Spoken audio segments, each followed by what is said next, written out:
Alright, this is CMG Reviews. We review comics, movies, and games. And today I'm going solo to review Transformers Rise of Darkspark. Now, first of all, I'm gonna tell you a bit about the story, then we're gonna talk about the gameplay, and then we're gonna get to the graphics. And then altogether, we're gonna give it a score out of 10. Okay, first, the story, I'm just gonna tell you the beginning because I don't want to really spoil it for you.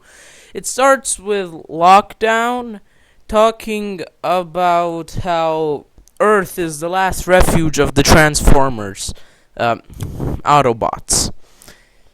And then a purple meteor falls to Earth, and all of us Transformers geeks know what that purple meteor is. I think the title gives it away. It's the Darkspark.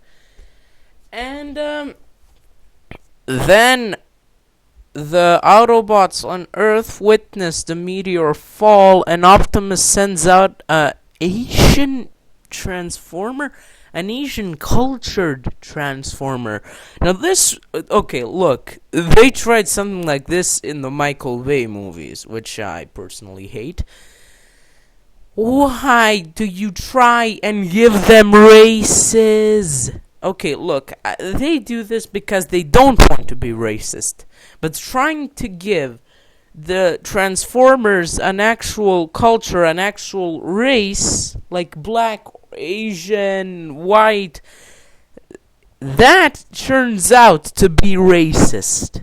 Stop trying. Anyway, Drift meets up with Optimus and Bumblebee, and they get to the crash site, but they're too late because Lockdown gets to it before them.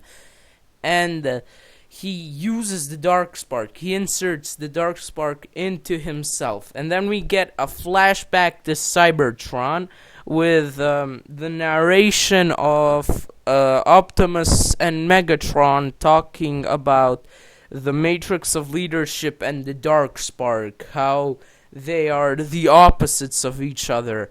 For each one of them there is an equal, they are each other's equals, but they are each other's opposites. One is good, one is evil, but they're both strong.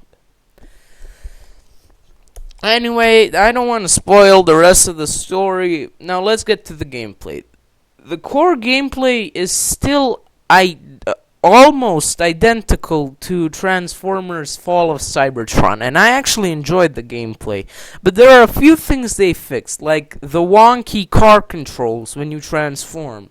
You know those things are wonky. I barely could control the car, so that's why I never even transformed. They have fixed that to a level. I mean, it still is a bit wonky, but it's much more polished than it used to be. Now, when it comes to the shooting and everything else and the melee, all of that is identical to Fall of Cybertron. I wish they mixed it up a little, but they literally kept it identical. When it comes to the weapons, now the weapons, that's a very, very good part of this game. Now, they put all the weapons from the first and second game. They added a few new ones. Now, let me tell you about the one of the new ones that I just love. They put in Megatron's pistol from the 80s cartoons. You know, that little pistol that blew shit up? Oh my god, I love that pistol. Except for that, you have a wide character selection, and the levels go like in Fall of Cybertron, you know, Autobot level, Decepticon level, Autobot level, you know, like organized, you know, Autobot, Decepticon, Autobot, Decepticon, Autobot, Decepticon. There are multiple chapters. And now let's get to the graphics. For me, the most controversial part of this.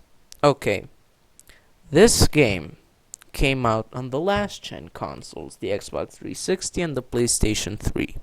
It came out on the PC, and it came out on the next gen, which are the PlayStation 4, the Xbox One, and now don't quote me on this. I think it came out on the Wii U. And the game looks like shit. Now, the first two games look much better than this one. I mean, what the hell did they think they were doing? The game looks shitty. It looks worse than Call of Duty Ghosts. People know I love Call of Duty, but I hate its graphics.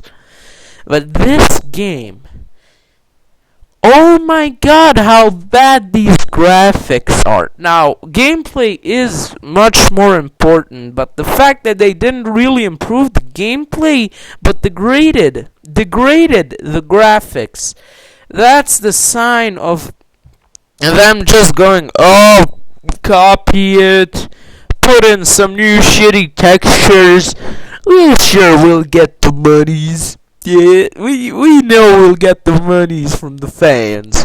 The stupid fans.